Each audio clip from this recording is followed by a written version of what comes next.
Welcome back to Cut and Splice. This is Jason, This is Gil. And Matt, and tonight we're going to be talking about a movie called Cadillac Records from 2008.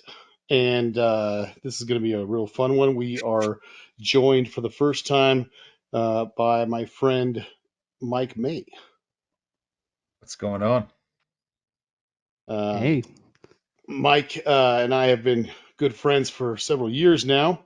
And this is going to be an interesting episode because I know we've done this at least once. I was trying to remember with which episode it would be, but this episode is going to be interesting because this is one of the first times that uh, we are watching a movie that neither that well that none of us had seen except for Mike. Of course, he was the one that told me I needed to see it, and then I passed the idea along to the other guys. But prior to seeing it for this thing, we really hadn't um, ever seen it. I believe, is that correct, guys? Yeah. yeah, That's correct for me. Yeah. Yeah. I guess we should think about what's. I don't think there was ever an episode that No, I think there none was of us have one. seen the movie. What was it? I remember right before here. Oh, gosh, I should have written this down. There's a bunch of them that two of us didn't see, but Yeah. No. I'm pretty sure. well, I mean, Didn't technically the wasn't there one that we all went Paddington to the saw. theaters? Yeah, the Paddington ones. Yeah, we Well, neither of us Matt none of us. saw Paddington one, I no, think, I before saw me. Paddington 1 in theaters, so. Oh, okay. Not that it Well, matters. I don't remember what it was. We'll I think thought there about it. was one we Think went to a about theater to see or something like that. it. I don't He remember. said Yeah, not that it matters. let's not Oh, waste that's time good. on this. Yes. Yeah, Well, it's this is anyway, very important, but thank the you for being here, Mike, and for suggesting this movie because it definitely is it's a change of pace for us. So it's good. Well, thanks for having me, guys, and I'm really happy to be part of the hat trick that is watching this movie for the first time because it's very impactful as a musician, and I think that as film guys, you would appreciate both the music and the cinematography behind it. yeah. Um, Real quick before we talk about the movie, just wanted to say that uh, it's worth mentioning that we had really wanted to get Mike on the podcast earlier with one of our most watched episodes, or perhaps our most watched episode, which easily was, almost. yeah, easily our most watched episode. You might even say our most successful episode if you were to gauge it by views. Uh, You're welcome. but um, but yes, Mike introduced me to RRR, and so that was a movie that I cherish now. So Yeah, that we cherish. It's a hit. So yeah, so hopefully we'll get lucky with this one too.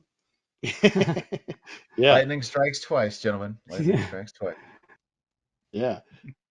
So as usual, we're just going to talk about the movie for a bit, or talk about our recommendations, and be real spoiler free in case we decide to convince anyone to go watch this movie, because I would really think people should see it before they listen to us break it down into every single little detail later on in the latter half of this thing. Yeah. Um, I guess Mike, maybe you should start as far as like where you first discovered the movie and the impact it had. Yeah, Sure. So I'm a session drummer.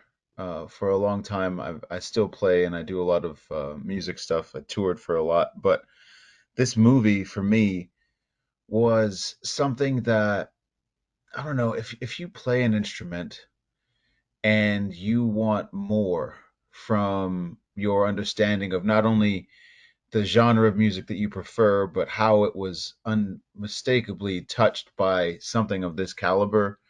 This is one of those things where uh, the musicians that are referenced in this movie are very much to say influential would be quite the understatement if I'm being honest. I mean, I wanted to see more. I wanted to know more about the culture at the time, specifically as the genre evolved. And this movie for me I saw it on a tour bus, so I felt like I was living it in the moment as it was happening, which was awesome. Um, Anything that you can do while you're doing the thing you love, making it go full circle is the key. And this was one of those moments for me in my career. Cool. Did you? Yeah. So you saw it on a tour bus, so you probably like saw it on DVD or something. Yeah, I watched it in the. I don't know if you guys have ever been on a tour bus, but in the back of the tour bus, there's like a round couch, and a lot of very seedy things typically happen back there, mainly Xbox between cities if you're a PC. Um, but I watched it on a 65-inch flat screen in the back of a bus between Chicago and some podunk city in I think I was going the other way. I was going to like New York. Somewhere in between that leg is where I saw it for the first and second time. I watched it back to back. How appropriate. Yeah. Yeah, it Yeah. was pretty awesome. Yeah, perfect So context. uh, I I try to introduce Mike to as many movies as I can because I like introducing everybody to movies, as I'm sure everybody already knows. And I think Mike once told me that he always appreciates it whenever he can show me something that I haven't seen because it's always great when that happens, and that has happened several times, like with RRR. And when he was telling me that I needed to watch this movie, and I was kind of like, yeah, yeah, well, it sounds great. We'll watch it. Cool, you know. And he was like, no, no, no, we need to see it like tonight. And I was like, what? So he's like, we're gonna rent it on. We tried to see if we could see it streaming somewhere for free, and we couldn't. And so I said, well, I'll just go see if maybe I could buy it or something. We'll see it this week sometime. And he goes, no, no, no, it's for rent right there on Amazon. I was like, I haven't talked about this on the podcast, but Gil and Matt know this, that I don't like renting digitally. I just think it's like there's no As a tangible matter of thing being. principle. You Yeah, might as I'm well just kind of. own the thing. Yeah, Right. and I'm just like, even if I have to pay more for it, if I get something tangible out of it that I can rewatch over and over, I just see that as better value. But Mike was insistent. He was like, "We're going to rent it tonight," and I was like, trying to, my cheapness was coming through because I was like, "We can say it'll be better. I'll buy it," and he said, "No, no, no, we're watching it tonight." And so he was very insistent, and I sat down, started watching it, and basically I really loved the movie. I like kind of like what Mike just said. My experience was basically like I just kept wanting more. I was every little scene seemed to have more and more value, and I was really enjoying every bit of it. Yeah, and I felt like it was good for me to watch it fairly close to the recent Elvis movie because I felt like a lot Yeah, of that same period and some of the and this is like the other side of the black musician scene, like that Elvis was around, like the BB Kings, and so this was Yep. like another part of the country, and it so it was nice to have that filled in, those parts of history that maybe weren't touched on in the Elvis movie. So I think it was yeah, good timing, and it's a very rich like yeah, set of characters and plot points and just all the stories that go there. So it's just as a historical thing, it's definitely, and I'm a huge like music fan, and I've been in bands at least as a vocalist, but so for me it's also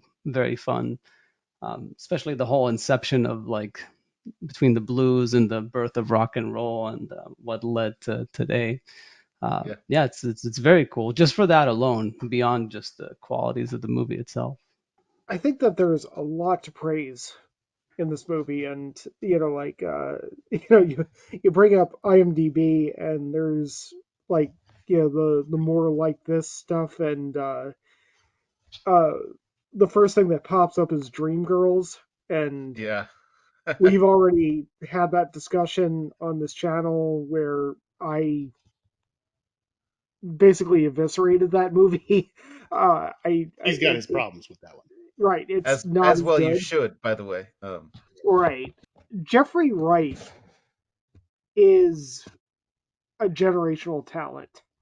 He is a great actor. He has a presence about him that is absolutely undeniable. He just carries scenes even when he's absolutely silent. I love that man. He is a great actor. uh, One thing that I also appreciated, and by the way, Mike, you brought up the cinematography. You probably know from spending time with Jason that I'm a cinematographer. So Yes. uh, I'm a nerd about this. And I got halfway through the movie and I'm like, did they shoot this on the Fuji Eterna 400 tungsten? Right. And then I looked it up and I was right. They shot it on the Fuji 400 tungsten, which sadly has now been discontinued for about a decade. Uh, but I actually felt compelled to write down all of my favorite film stocks that I've ever shot on during my career. And that came up number 5. That's But awesome. that's pretty high. Like, uh, they use that on all the night exterior scenes in Rescue Dawn. Like it's. Uh, I mean, I used it on both Jason and Gil will remember this. Lawan's movie Martyrs. Hmm. Uh, I love that film stock. It's just gorgeous. It still looks like film. Like it has a little bit of grain, but it just gives you so much leeway. It gives you so much to work with, and it looks so perfect for that era. Right. Making it a little warmer, but also like the pop of the greens that Fuji has always had. It's just, it's just pretty. It's just great to look at. Okay, Um, rant I over feel for the like moment. we should Matt's usually the one who reminds us of this, and I once again didn't think about it, but for anyone who's never even heard of the movie, the we should probably at least very briefly say that this is a movie about was it Chess Records, I believe is what it's called, right? Technically, Mhm. Yes. yeah, Chess Records and the history of basically what would you say? Uh, Well, the start of blues and rock and roll and a lot of other vitally important music. so briefly, Chess Records, the company, um, was the house, the wheelhouse for which all of these genres. I mean, if you go back to rock music and you talk to people of that, like the late 40s, early 50s of rock and the evolution of the genre, not to mention the transcendence of sharecropping music and essentially, let's call it what it is. In the South, people were just getting into segregation, and the post World War II era of music was very much in this country, still sharecropping tunes where people were still doing uh, modern slavery, right? And so segregation was a thing, and so the cultural appropriation and the transcendence from just songs that people would sing in their day-to-day workflow and the energy it conveyed was something that the world took on, and they absorbed it in a way that nobody ever could have calculated, and it birthed several different genres from blues to psychedelic rock to rock and roll. A lot of people would say that Chess Records was a central location for that in that time. There were other people doing it, but not to the same capacity, and certainly not with the same amount of depth as far as artists, talent, and diversity.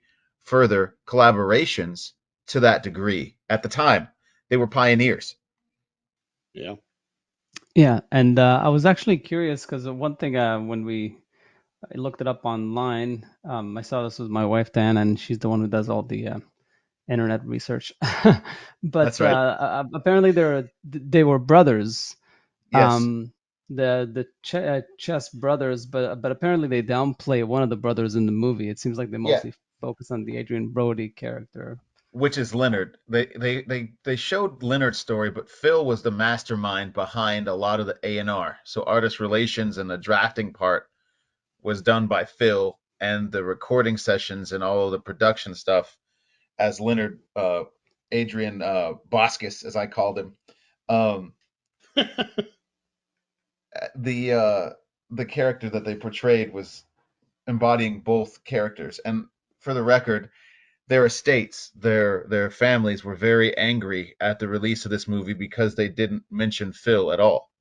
For some reason on IMDb it shows an actor for Phil Chess. I don't know if maybe there was like a small moment where he appeared or Yeah, there were a couple of mentions of him as far as like his presence, but they didn't really show the development of these artists and the work that he did by putting them together. I'm So, looking at yeah. his picture on the IMDb right now. I don't even remember him in the movie at all. I think yeah, he might have just showed up almost like in photos on set or something, like part of the production design. Hmm. Because what I liked about it thematically is that it just feels like because if you have two of them, for one thing, you already have all these musicians, all those Stacked cast characters, already. the stacked cast already, and if you and also I like the fact that Adrian Brody is the token white guy or like token Jew. right.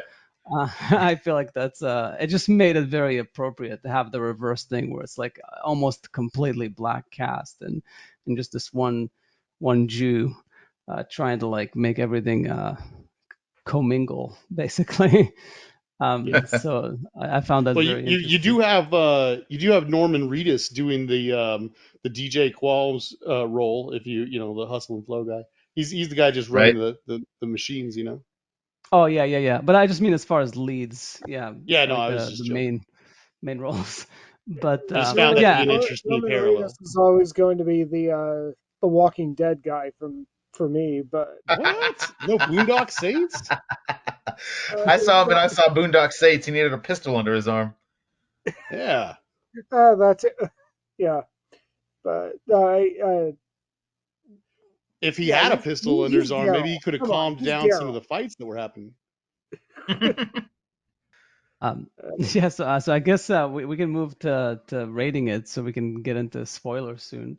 But yeah, overall I agree with Matt. No, I wouldn't get to as much detail about the film stock, but it's a very good looking movie, and it was definitely appropriate, and the look of the movie, and yes, the cast is superb. Like Beyonce actually really surprised me. I thought it was like a really, not that I've seen her in anything else. I didn't see Dreamgirls. I don't You didn't see believe I've Austin seen Powers her. 3? You know what? Yeah, and she was not great at that. So maybe maybe that's the Well, impression I let's have. let's face it, it doesn't give her much to do. Yeah, No, exactly. No, but but she's like solid. There's like not a false note here, I would and go obviously, even further. I think this movie. I think Jeffrey Wright, Gabrielle Union, Mos Def, and Beyonce are like four like bro, powerhouse performances in this bro, movie. I don't even yeah, know.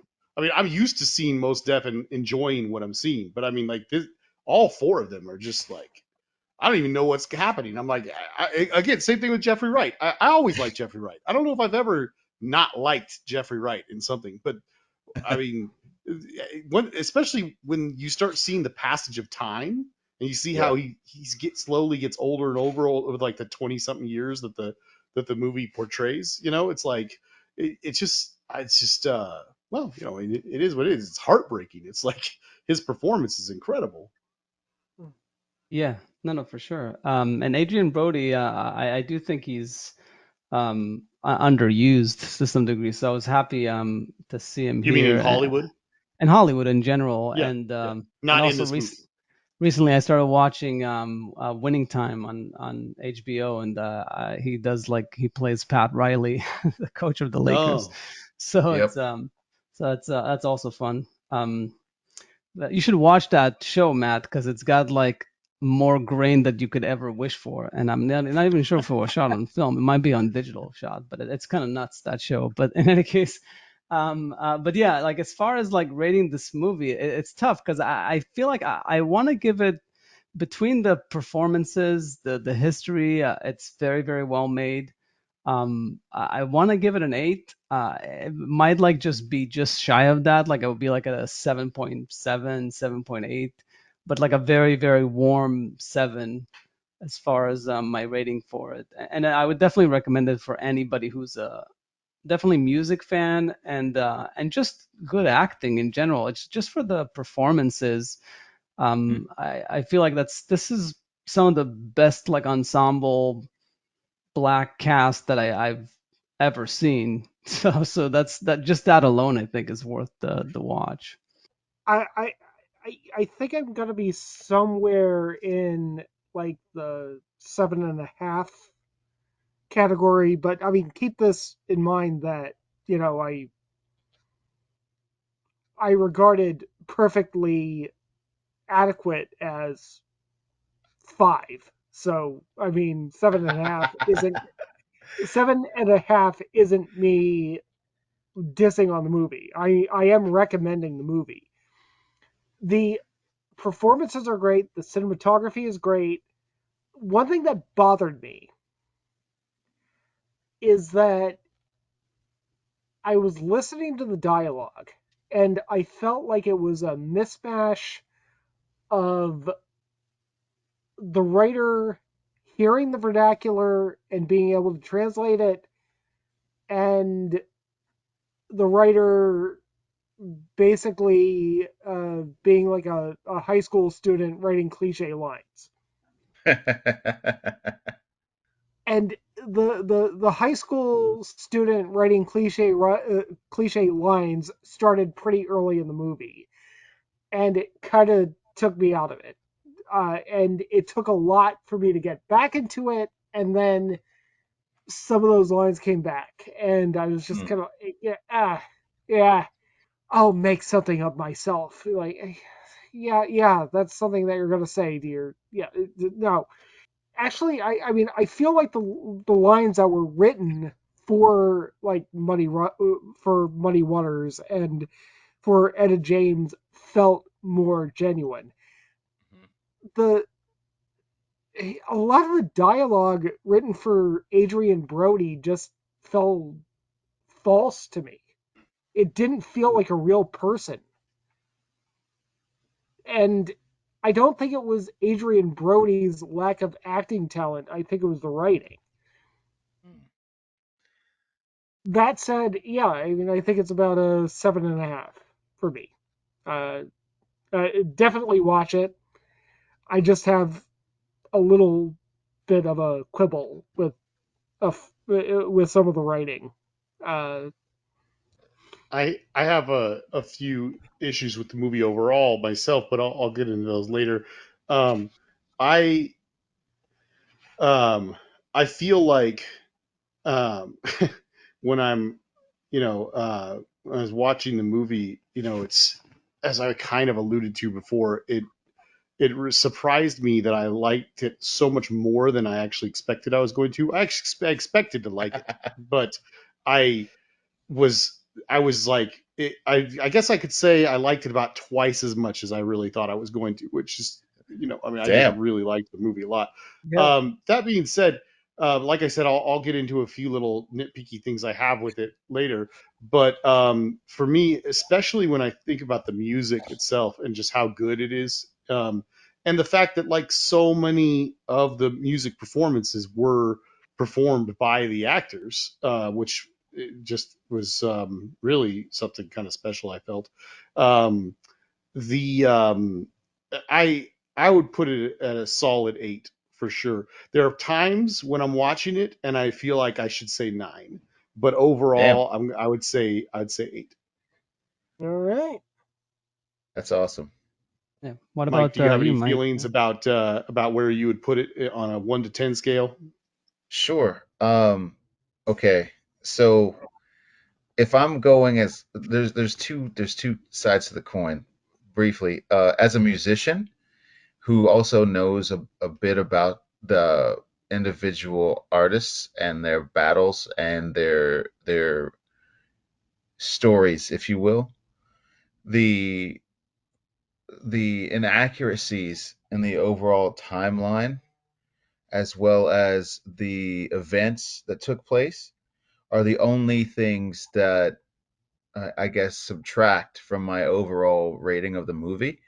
But as a moviegoer who is also a musician, the story is something that could be considered captivating because, like you said, Jason, the artists in that movie, like Mos Def and Beyonce, performed their role. They performed those parts, and the Howling Wolf part was an inclusive. It was inclusive of that.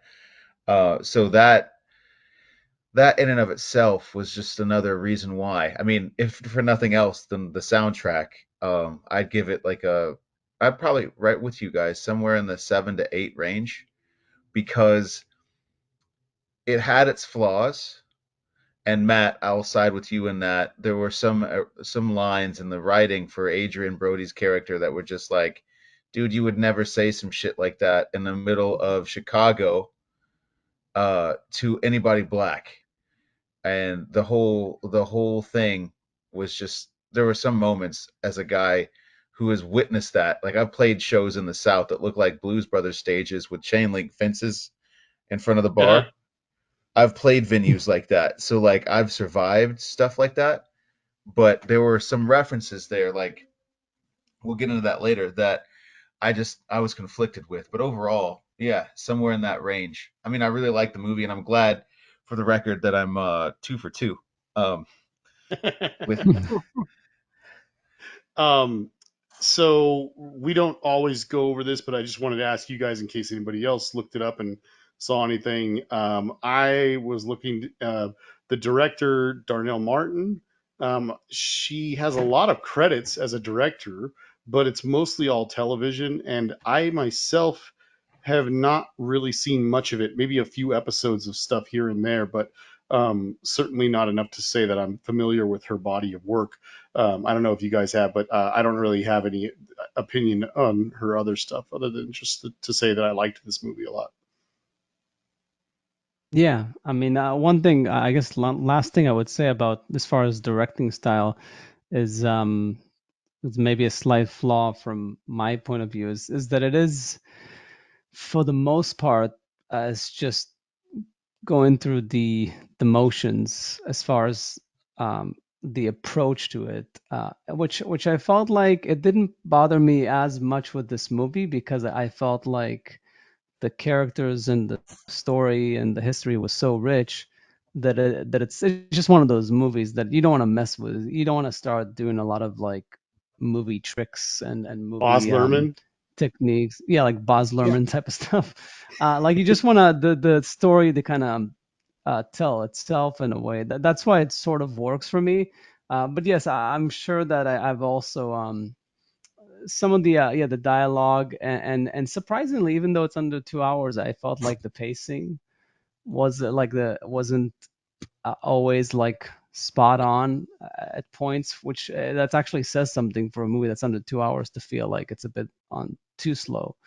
But yeah, but overall, it's those are the main things that I would say like bring it down slightly for me. But yeah, it's a very enjoyable movie watching experience for sure.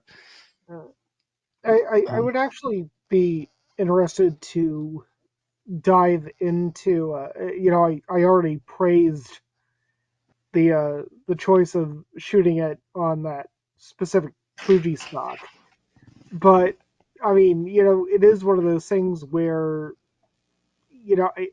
okay, aging myself, but I am younger than you two, so I don't know about Mike, but there was a little piece in the back of my mind that I know that I was shooting on those foam stocks more than 10 years ago, and Fuji was always like 30% cheaper, and I thought that you know you know damn, this is the perfect way for this movie to look, but it's always kind of in the back of my head, if it's not somebody like Werner Herzog or a movie like Into the Wild where they chose Fuji. There's a little thing running through my head of like, did they just pick it because it was cheaper, or did they pick it for aesthetic reasons? And because this director doesn't really have that much of a track record, and because it was kind of paint by numbers, looking back, I'm not convinced that she chose the film stock on the basis of it being the right choice, but just on the basis of it being pragmatic. Mm. I guess it's just worked out. Yeah, Happy accidents, Bob Ross style. Yeah. I mean, I don't care all that much, but it's just a thought that a nerd has from time to time. Yeah. That's why you're But an integral part of the show. yeah, um, cool. I guess should we get into spoilers or anything else Yeah, as far let's as do that. okay, so spoilers. Jason, did you said something about things that bother you or get Oh, into? well, first off, just because we were just talking about it, let me just go ahead and throw this out there. I wanted to mention one or two positive things that I thought she did in terms of directing this thing. Not like like you said, it's not super noticeable. Not like whatever. I think that, like you said, the choice was the right choice to just kind of film the story unfolding pretty naturally. But I just as a positive note, I really liked a couple of the things they did with the camera, specifically when they started. They I feel like there's a visual shift in the way that they are recording, or the way that they're shooting the scenes of the guys recording their music, like Muddy and well, actually all of the guys that Chuck Berry and all of them, the first four or five guys they have in there um, recording, I feel like they're kind of doing it one way, and then when Etta James shows up, especially in the one where where Adrian Brody's in there with her and he kind of pisses her off to get the performance that he wants, Yep. the camera's kind of moving around with him and kind of like, I mean, I don't want to say spinning because that implies a lot of movement, but it's kind of flowing around her in a way that they were not doing with the other guys. I just felt like they probably made a conscious choice to just film her recording stuff a little bit different than the other guys, um, which I thought was nice. It really kind of helped distinguish that phase of the story and that phase of the movie a little better. But one of my favorite things that she did, and I was I had forgotten about it until we kind of did a little last minute rewatch right now, but right before recording this. But as you said, there's not much to the way in which this is filmed. Visually, it's more or less just letting the story unfold. It's cutting into inserts when it's appropriate to do so, and so on and so forth. And it's giving you coverage, and it's doing what it needs to do. But there is there's moments when Adrian Brody is starting to have a sort of relationship with Beyonce, and they have the scene around the pool table. They have the scene at the little diner table or dinner table, whatever, the little thing after he tries to introduce her to her father or something like that. They have scenes that are just the two of them throughout their story, and they don't do this. But in the scene where she's, basically dying on her living room floor, he comes over. It's his. He is having an affair. It is his anniversary night. Um, he comes over, and as soon as he picks her up and they're alone together, and he's trying to keep her awake so that she doesn't go into a coma and die, they are that scene. As soon as he gets close to her, the camera doesn't let you get out. It's like locked in on not super close ups, like you can see their foreheads, but it's close. That even the coverage, it's not like it's a single shot or anything. It covers back and forth, back and forth, back and forth, but it never cuts back out into a wide. They are like stuck together in this tight, intimate moment. And I really just really appreciated that, because I don't think there's another moment in the movie where they do that. So I think it was definitely a very, very conscious choice. And I thought it Yeah, worked well. that's a good point. But anyway, that's all I had about directing. You were talking about my criticisms. I mean, I don't have much. It's mostly nitpicky, but like personally, I would have liked a little bit more most def. I thought like I think there's a lot of history there. I could have used a little more.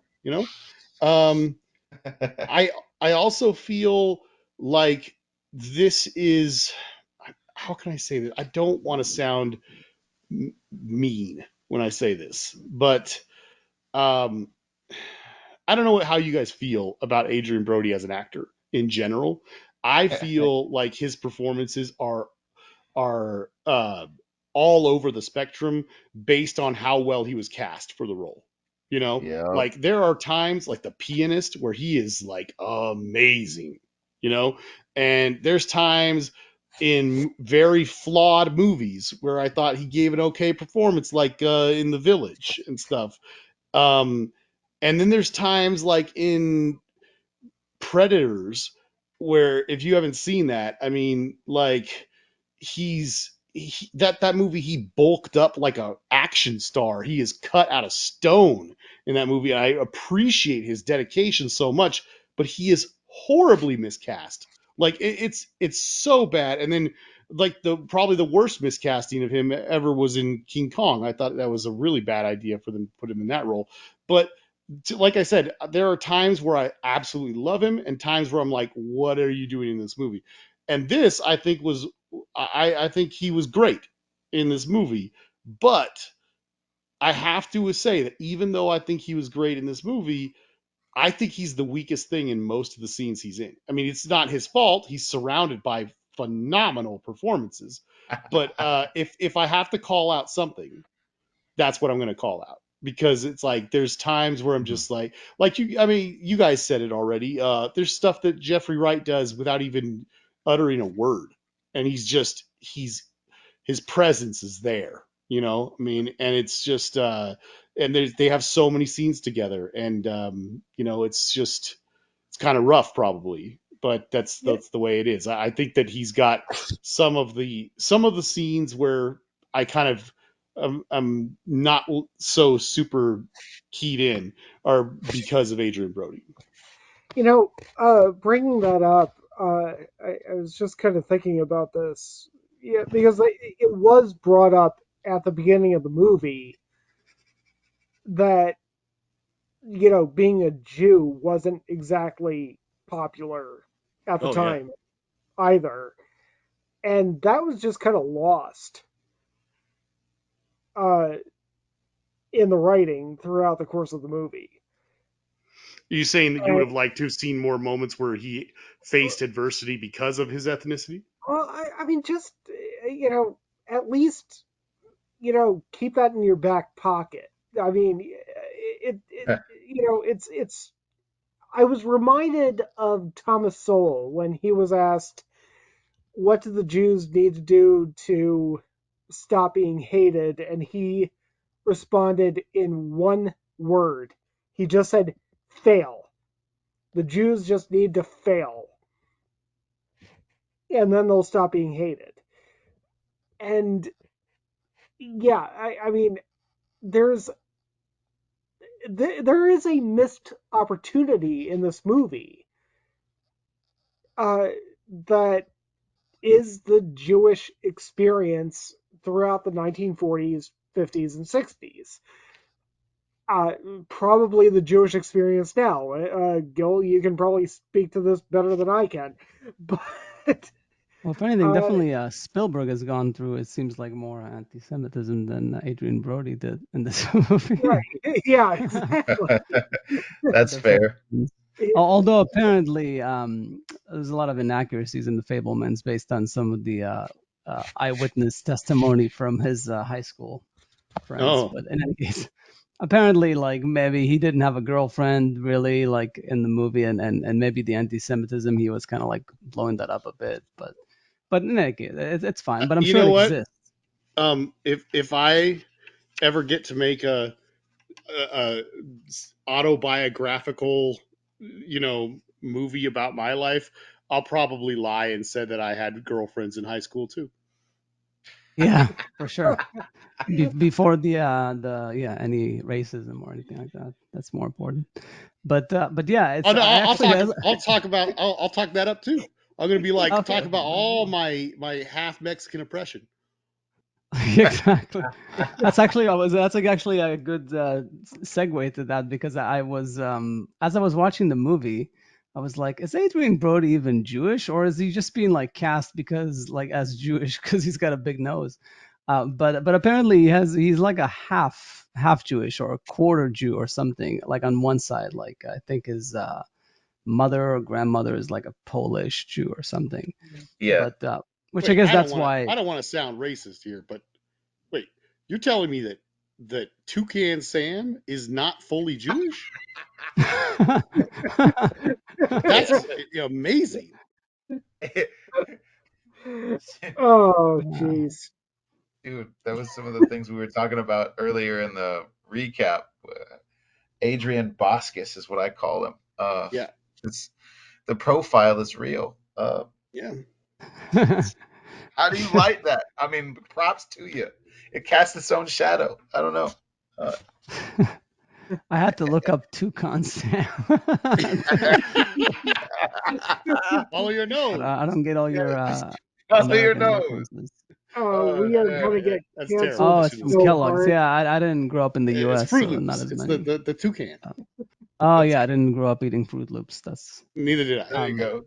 But in any case, but I'll accept the criticism that Adrian Brody is not the strongest performance in the movie. But I first for some reason I just really like him. I think he's Yeah. kind of like this movie. It's just he's very serviceable. I think he Oh yeah, suits the role and he rises to the occasion when he needs to. I think some of the acting in those scenes where, like you said, he directs her to try to get a rise out yeah. of her. The scenes Mm. with Beyonce in general, their chemistry was just very good. Really good. And I Yeah, do think it's just an issue that he's when he's with Jeffrey Wright, Yeah. it's what are you gonna do? Like the Kind of guy's like overshadowed.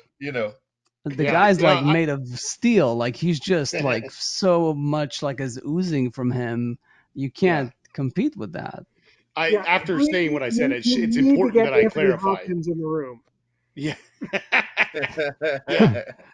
No, I just wanted to clarify. Like, I mean, I do think I agree with Gil that in terms of Hollywood, I think he's underused.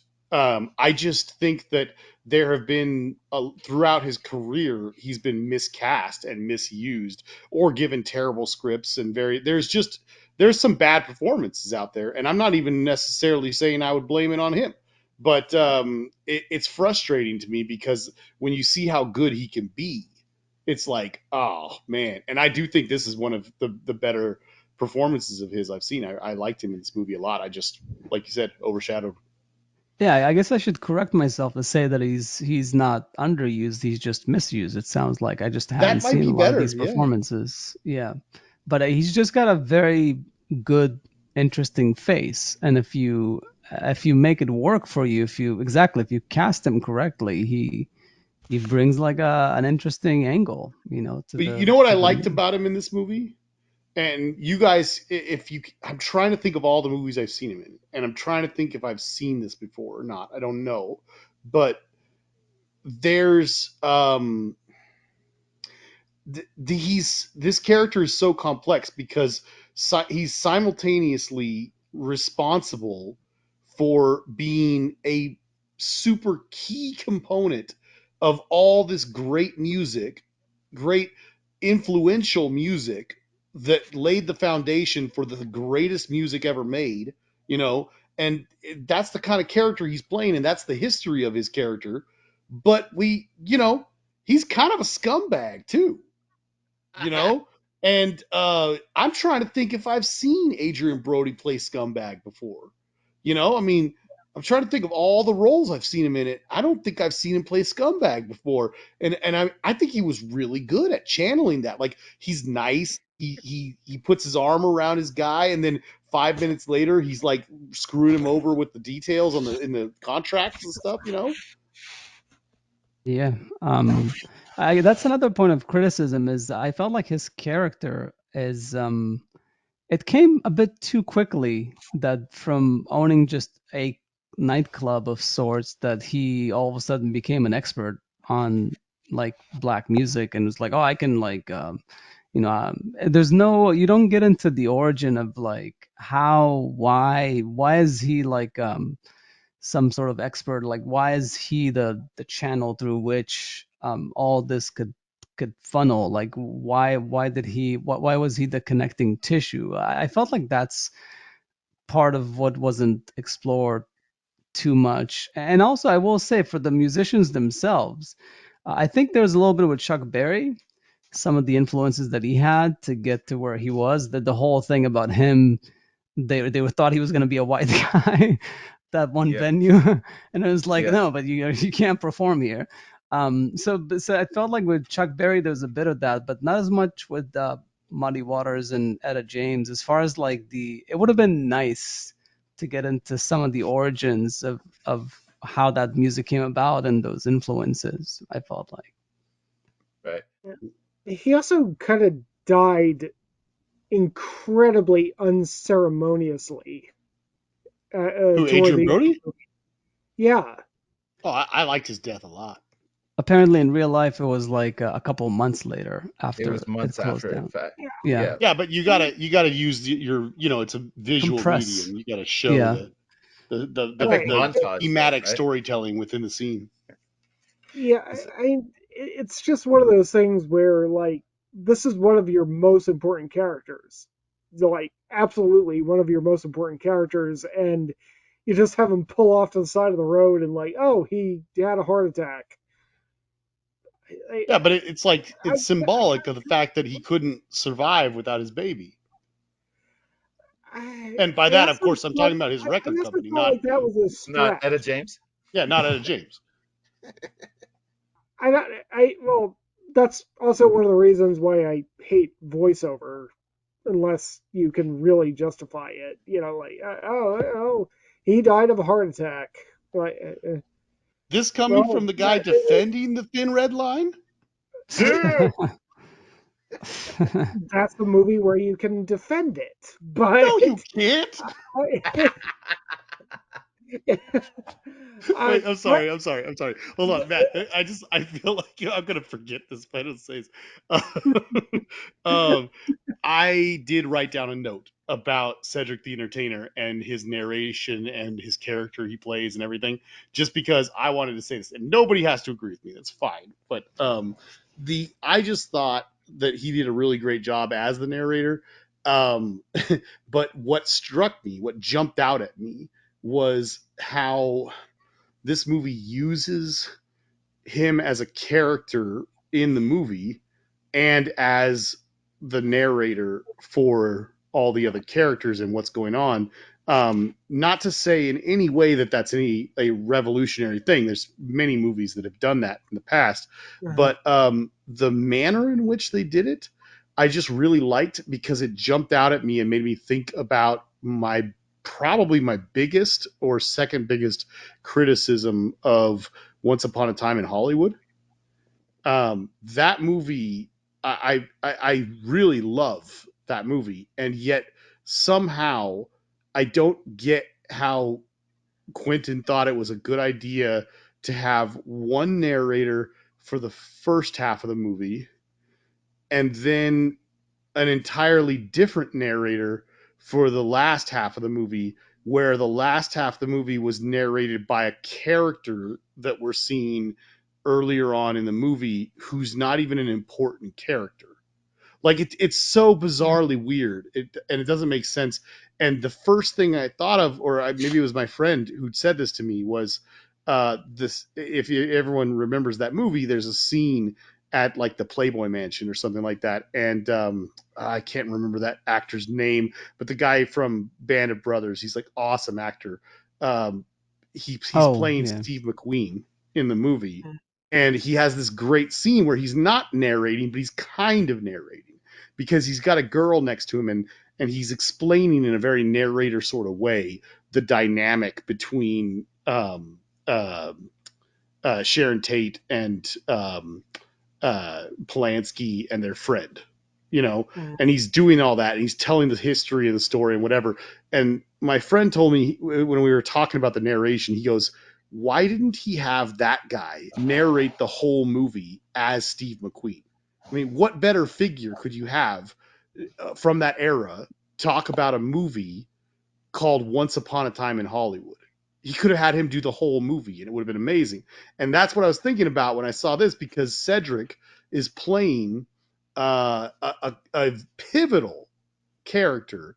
And by the very end, when you get to the very end of the movie, you see why it's so appropriate that his character is the one telling the story, because he ends up buying the studio and everything, you know, and how he ends up becoming such a fixture in the music industry and everything like that. So it's like it starts out and it's kind of odd, but it's like he's doing a good job, and by the end it becomes really appropriate. And I don't know, I mean, none of that defends the fact that it's narration in the first place, like Matt was complaining about, because I often complain about that too.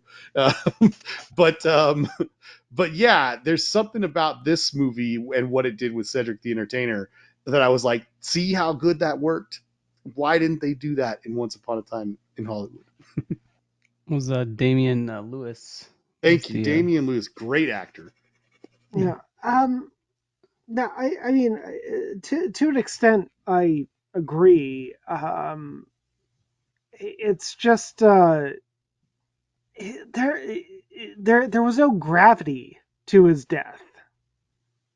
I mean, Yeah. it was just like I I didn't feel anything, Hmm. and I mean, there's a certain component that maybe I'm just a cold-hearted asshole and I never feel anything ever, but I don't know. I cry at the end of 1917 every time I watch it. I cry at the end of hell, I cry at the end of Armageddon every time I watch it. So Well, But I here's the isn't test. it isn't it The part power of a of good the soundtrack. the isn't it like part of it is that his character is very imperfect, like he's kind of like an anti-hero of sorts, so it's not as if you kind of feel like he had it coming, you know, Yeah, in some sort of way. It's like he he played did his screw them part. over pretty bad. Yeah, he played Yeah. his part in history, and he kind of gets his in the end. And maybe there's some poetic justice that Etta James, that who looked like she's not going to survive till the end of the movie, ends up surviving till I think she just died like in the last decade or so, like in Yeah, the Yeah. early 2000s. So the fact that there's that some of them, like, were able to live a good life and he didn't, is I don't know, to some degree, because he did have a lot of success on their backs in a way, which yeah, is often the case with record companies and all That part that. was very accurate. yeah, As far as the music business story goes, right? But I feel like there were several pivotal moments where his character, like he literally said that he was fucking them. And then the scene where Chuck Berry's character, and to your point, Jason, his presence wasn't felt because he was in prison for a lot of the stuff. Oh He yeah, didn't no, he didn't that's why I would legit have loved jail to have time seen for that. more. Yeah, but I mean, that was like if they would have taken a little bit more time, to Matt's point, to build the depth behind a lot of these characters, you would have seen that Muddy Waters' character and his overlap with Columbus Short, the Lil Walter character, which by the way was he acted his ass off for that role. Mm. But I feel like the depth in their relationship would have exposed the fact that later in the movie when Lil Walter dies, spoiler, um, he felt ownership in that provided more depth to Muddy Waters' character. But Adrian Brody's character, to your point, Gil, like he acted out that shady record label executive who was like, "Oh, I'm guilty. I'm the reason why." Like that was accurate. I felt that to my soul because survived that It's stuff to a certain capacity. it's kind of interesting. Like I just had this thought. Like to a certain extent, isn't this kind of a good movie to be an exemplar of why we should stop bitching about movies having too long of run times, and maybe we should just have an intermission and just let them run as long as they need to run? Oh yeah, Well, I I think mean, that anyone who's ever listened to our podcast probably knows that we're very pro intermissions. Yeah, but at the same time, I think it all depends because I mean, you could take the story and make it into a limited 8 episode series or something, Oh and get sure, more in depth. But I feel like for a movie, it should be just around the 2 hour movie. And I actually said some of the pacing was a little slow because it's too many characters, so it would be tough. I wonder if they've had some cut scenes that might have given more depth to it, and if that would have made the movie better, or if that would have made the pacing even slower than it already was. So it's tough to it's a tough call to make. They chose to really do this whole ensemble with all these various characters, and it's not easy to get yeah, very in depth on all every specific character. That's why yeah, they crammed Adrian Brody into one brother, yeah. basically. I mean, I think what you're saying, Gil. I mean, it's like it's an unfortunate matter of timing because nowadays someone doing this probably would get a deal with HBO or Showtime or something like that and do like an 8 part, 1 hour episode, 8 part miniseries or something like that. Because we're living in a golden age of miniseries now with primetime, or not primetime, premium television and stuff like that. But right. I mean, Prestige, even prestige even TV. though, of course, Worldwide. even though HBO was obviously very much a thing in 2008, it certainly wasn't super common for them to just be handing out miniseries left and right like they are now. yeah. Yeah, I mean, I think the purpose of movies is to tell a story concisely. I don't mind if a movie goes into like between 2 to 3 hours. I definitely think 3 hours needs to be the unspoken max for movies. Like at that point, just make it a miniseries or a two-parter or whatever. Right, right. But um, but but yes, I can see a version of this movie that would be a more epic version that's like longer, and maybe you open it up more. But again, it's tough. It's you really need to like nail that. Yeah, to Yeah. like not make it feel a bit too stretched out, like the Uh, Elvis movie. yeah. Yeah. Right. Good God. Matt, earlier you were mentioning how uh, you are a heartless individual and that you didn't feel anything for Adrian Brody. I just was curious because I thought this would, being that it's in the same movie, I thought it would be a really good, test kind of thing. Very telling situation. But did you um, did you feel anything when little Walter dies? Because I think that scene's incredible. Yeah. yeah, that that hit me. He's Um, alive. yeah, He's yeah, alive. that Um, was not a pleasant scene for me to watch, despite what a lot of people on my social media would claim about me. Uh, but yeah, no, that I wanted to mention because I wrote a note down yeah, about Jeffrey Wright's choice, or maybe the director's choice, or both of their choice. I don't know, whatever. But the way he plays, I mean, first of all, you get the moment, the private moment that he has with what's Gabrielle Union's name in this movie? It's like I, I, all I can think about when I see Gabrielle Union is how fucking gorgeous that woman is. oh, of Her name course, was Geneva Wade in the movie. Geneva. Geneva. I thought Yeah, it was something with a yeah, Geneva. He has his private moment with Geneva, which is super appropriate for their little their little three-way dynamic that they have in their little family there, yeah, and like it's so convention. sad. And then all of a sudden, then Jeffrey Wright shows up, Mhm. and he when he he he like kind of leans down and kisses his cheek, and they pull the body away, and there's this moment where you can see that he's going through something, but he just doesn't want her to see it, Yeah, because he's that kind of a man. He doesn't want her to see him emotional, even though his best friend in the world just died, and someone that they were both super close to.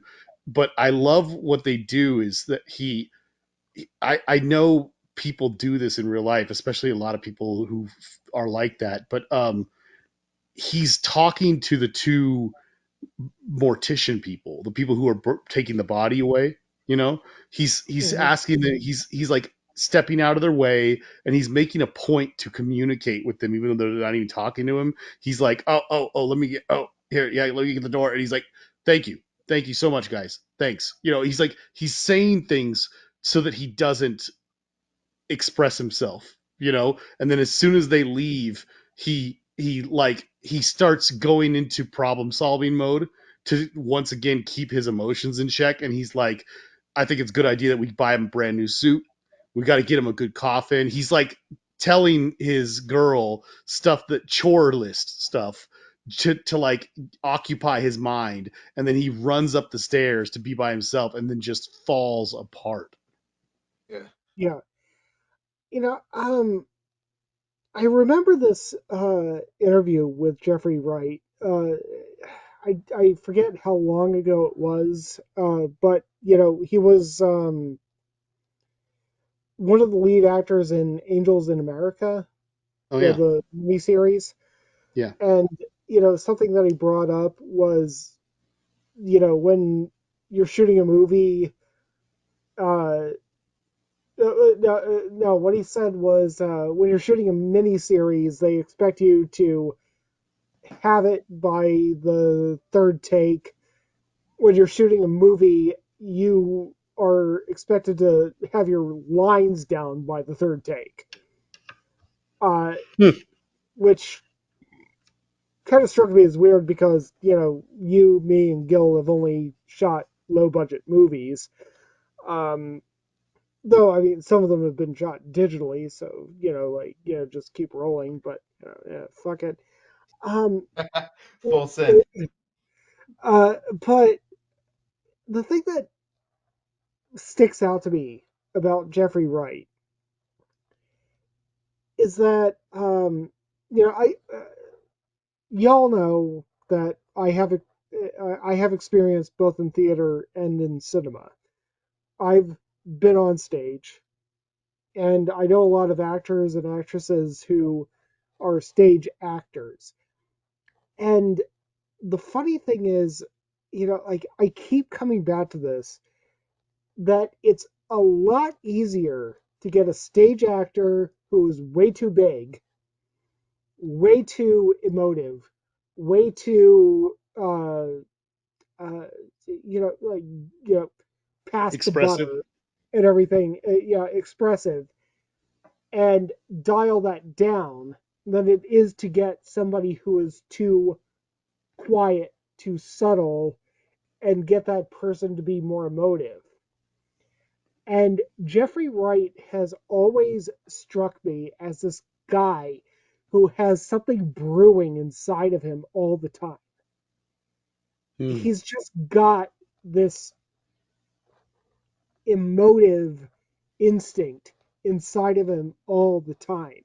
He's always ready to shout and to scream and to show the world exactly what's helping, what's brewing inside of him, in the depths of his stomach. But he just has the control to bury that, and he can emote it in a whisper, and it's fucking brilliant every time he does it. I mean, like the moment in Westworld where he just had that line, "This doesn't look like anything to me," is crestfalling. Like it just smacks you in the fucking face, and he didn't emote at all. He just Yeah. said the line, but there was something brewing inside of him. The guy is a fucking genius. He's pretty great. Uh, Rant over. Go ahead. You know. Thank you for coming to my TED Talk. Yeah, I will say also, I really like the Howling Wolf little moment there with this Iman Walker. I've Yes. always liked that guy. Like, it's just something about like he should always show up in the movie just for 10 minutes and just steal a Dude, few scenes, and there I then was think leave. his just so the much first power there. yeah, I like the first scene with him when it's outside the record studio, and um it just it makes it so clear to the audience, in case they weren't quite sure, that even though Adrian Brody, even though Chess has done a lot for these guys, and he's being, I guess you could air quotes say, generous in a sense, that there should be no question after that moment that he is pimping his artists, you Right. know, like, and that's not to say that he's the only one. That was pretty much, from what I can tell from every single musician biopic that has ever been made, it seems to be fairly common practice throughout the ages. But it doesn't change the fact that that's what he's doing. Like, he might be doing it in a fairly nice way, but like, he's more or less getting rich off of their music, and he's putting a bunch of money back into the studio. And someone who now is in the Rock and Roll Hall of Fame, and someone who's in the who's like the Muddy Waters, this legendary musician, comes to him and says, "I got $200 to my name." And this is late in his career, when he's been with this guy helping him with this business for so long, and that scene specifically, though, the one I was talking about, is so great, because they're talking about the cars, and he's got the flashy car, and the other guy's got the beat up truck, and he Adrian Brody offers him money, he turns it down, and what is it? Jeffrey Wright kind of, like, as he's driving away, kind of talks some shit. He's like, I ain't. What does he say? Something like that he doesn't own him, or something like whatever he says. And then 2 seconds later, turns to Adrian Brody and it's like asking for a handout to pay his Right. rent, or something like that. I mean, like, this guy owns them. Like, I mean, he totally owns them. Well, and there are several instances in the film where, like, there are, speaking to that point, that was one of the scenes that I talked about as one of the most impactful for me. Like, it resonated. There were several instances where Howlin' Wolf's character plays pivotal roles in the movie. That was one of them, where he said, "I own this truck. It don't own me," Mm, and that was indicative of black culture at the time, remembering that segregation and cultural appropriation were things that were, I mean, later in the movie when Mos Def was plagiarized for the Beach Boys Surfing USA, which was a thing, Howlin' Wolf did a lot of music that was innovative. Um, Willie Dixon, who is Cedric's character, wrote over 500 songs in his career during that period of time, and a lot of that stuff, like he sued a couple of different heavy hitters and won Said Led Zeppelin in because the credits. yeah, because that was his content.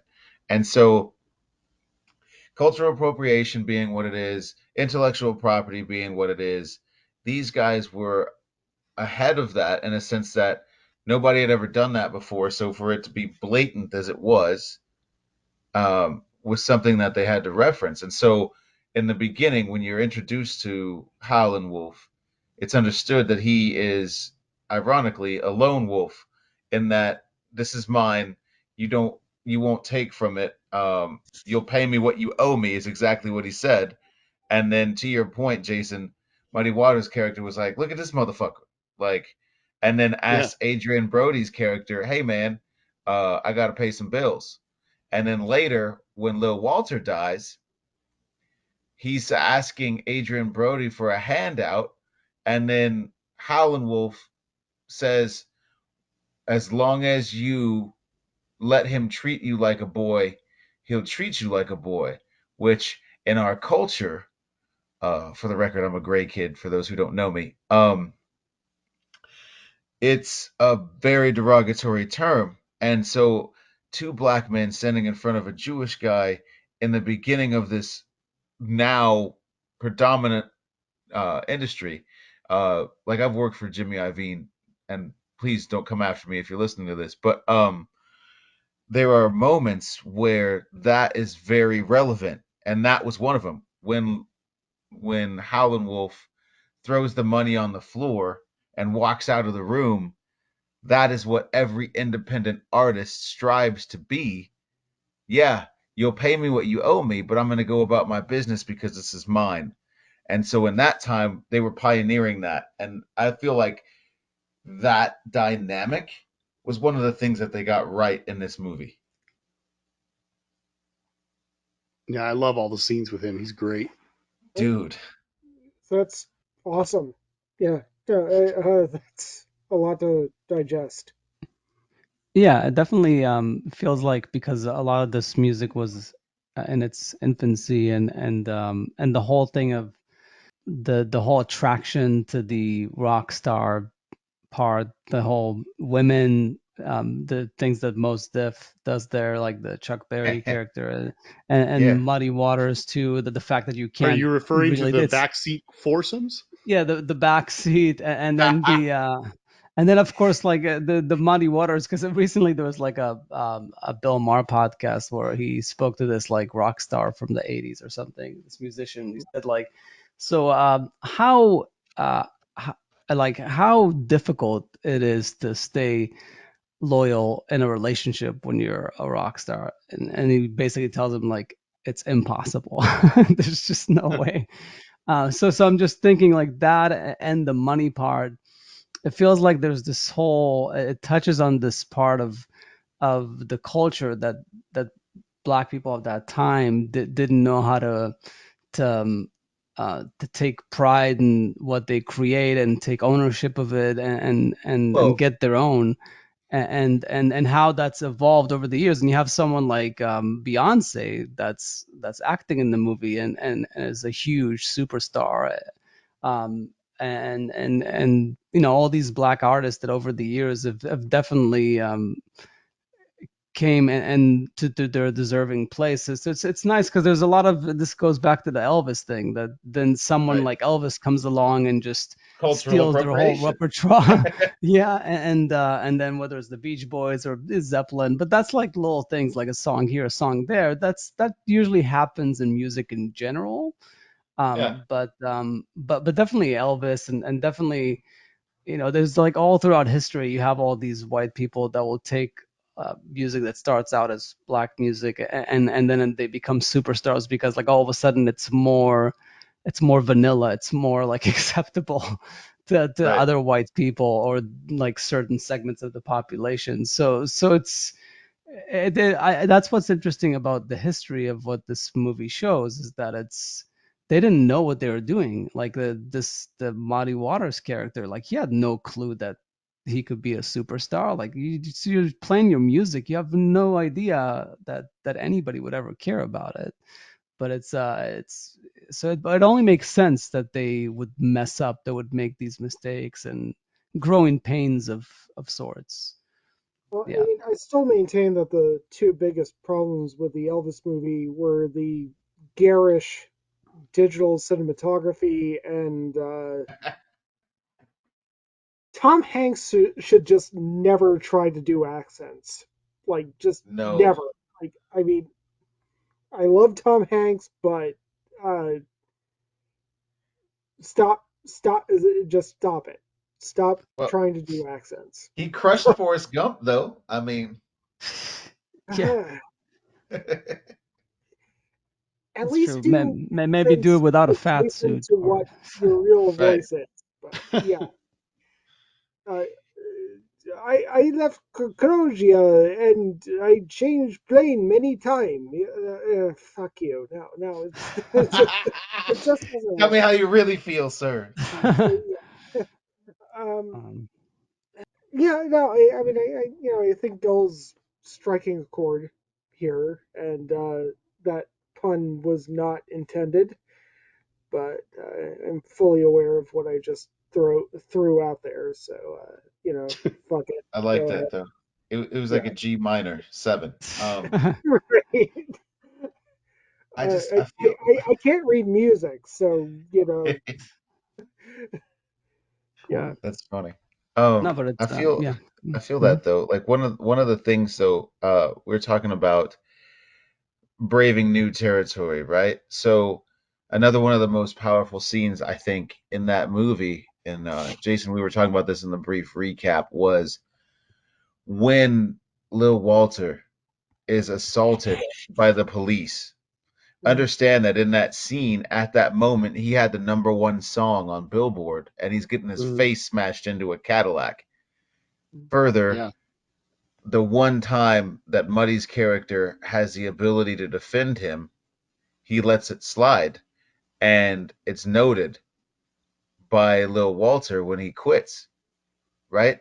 Like you could yeah, take a note from Wolf when it comes to loyalty, and that was huge because it was a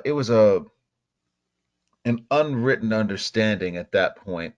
And Gil, you spoke earlier that the musicians of that genre, like black, white, otherwise, they had no idea what they were doing as far as laying the groundwork for the music and the movements that they were inspiring. Like, look at the Rolling Stones. I love how they cast that as like yeah. some awkward kids coming in and saying they were huge fans. In fact, their name came from one of Muddy's songs. And so one of those instances where they had no idea. Like, think about this. This genre gave birth to one of the other explosions in music. When you talk about Howlin' Wolf and his genre, the influence he had on psychedelic rock, like Jerry Garcia and the Grateful Dead attribute their sound to Howlin' Wolf and several other artists that were pioneers at the time. The groundwork that Chuck Berry laid inspired this dude by the name of Jimi Hendrix. I don't know if you guys heard of him, but I think I might have at one point. yeah. So I mean, to your And I point, Michael J. Fox. yeah, Oh, we can't forget that. Come on. okay. cannot. Yeah, But that's my Wait, point. that was his brother or his cousin Marvin though. Yeah. Yeah, yeah, yeah. Now listen to this. Right. Right. But I feel like when we're talking about the depth of this whole concept, right? Like you got the whole like if you run down the list, like Willie Dixon over 500 hits, Lil Walter, the first and only harmonica player to be inducted in the Rock and Roll Hall of Fame, specifically for harmonica. Like Hmm. he pioneers, but at the same time, ridiculously pimped by the people who were making money behind the scenes, who also don't know how to manage money. So uh, earlier in the episode, we were talking about how I think it was Matt. Matt, I think you mentioned the the glance over the fact that Adrian's character was a Polish Jew post Hmm. World War II. But I feel like the collaboration of two very, very belittled uh, ethnic groups coming together to make history to this magnitude is something that as a as a kid, not only as a musician but as a mixed kid who really had issues with identifying, because I played punk rock music early on, and that's what got me into touring and doing the session work. So like as a Hmm. black kid, there were only a handful of bands that had black musicians in them in that genre, and we played and we did all right as far as like charting that territory. But there are a laundry list of artists who never survived that. And the other dynamic that wasn't really touched on yet in our conversation was the presence of drugs like heroin and alcohol in this story, in this genre, and in that time period that really changed the trajectory for a lot of these people's careers. So not only do you have superstardom for somebody who was once a sharecropper, but you got the presence of drugs and the ease of use of those drugs as like a nonchalant, we're doing this Hmm. type thing. And then you got Edda's character, who they played and portrayed as a junkie for all intents and purposes, but navigating all of that at the same time while getting pimped by a record label. That was it. Just it resonates. Yeah, I can't say that I understand 100%, but I do understand to a certain extent. Hmm. Uh, but yeah, Yeah, and uh, and maybe that's a good thing that they played that whole Jewish black connection more in a subtle way, not to play it too much because it's been done several times. The whole Sure. idea of that at that period, like they're kind of like in similar boats, not completely, but in certain aspects. So there was some sort of like camaraderie between them, but still, like the Jews still fuck them. Yeah. So what are you gonna do? It's like they still take care of themselves.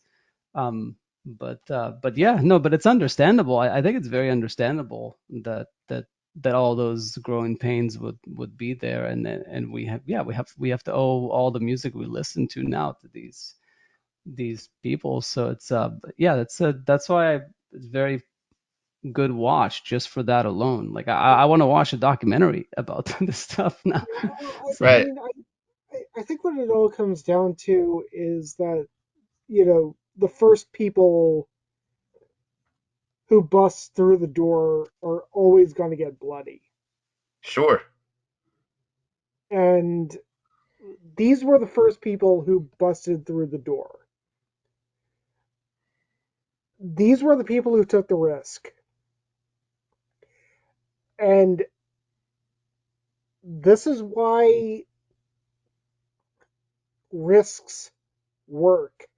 This is why capitalism works. This is why free markets work. People bust through the fucking door and they don't know what's on the other side, but they are so confident in what they're hearing, what they're seeing, what they're experiencing in their lives at the moment that, yeah, yeah, I'm going to take the risk.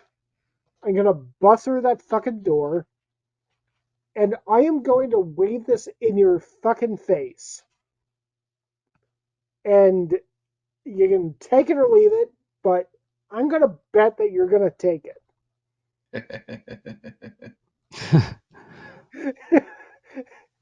or at least they did at the time. Yeah, Right, maybe 10, 20 years earlier it would have been an issue. right. Because that's That's the what biggest thing is like all these like performers became like #1 hits and stuff. That wasn't always like right. accepted. That was the Yeah, I whole mean, but this is how progress happens. yeah Uh, it is the you know the what square bolts in the round holes. It's the freaking maniacs who think like society is wrong. I'm just gonna do this and show them that they're wrong. And it is so good that society has to admit that it's wrong. I mean, like you're talking about like the 1940s when I mean, what this is 20 years prior to the civil rights movement, but you hear a black guy playing the guitar and singing, and suddenly it's just like I don't give a flying fuck that this guy's black. He's just better. I mean, yeah my mm, dad, my dad just turned 86 today. Well, this week. I mean, he remembers like the Rapper Dasher, 1930s bullshit that used to be on the radio. He's a bigger fan of the black music, uh, the rock music, the blues music, and everything like that than any of that Rapidash shit that was around when he was a kid. That's I awesome. you know, we just don't care. If it's good, we don't care, and that's the thing that we have to kind of remember. Just be good. Just be good at what you do, and we're not. If you're a smart, reasonable, not racist, not sexist person, you're not going to be checking off boxes on who created it. It's just going to be good. So just enjoy good art. Yep. Yeah. yeah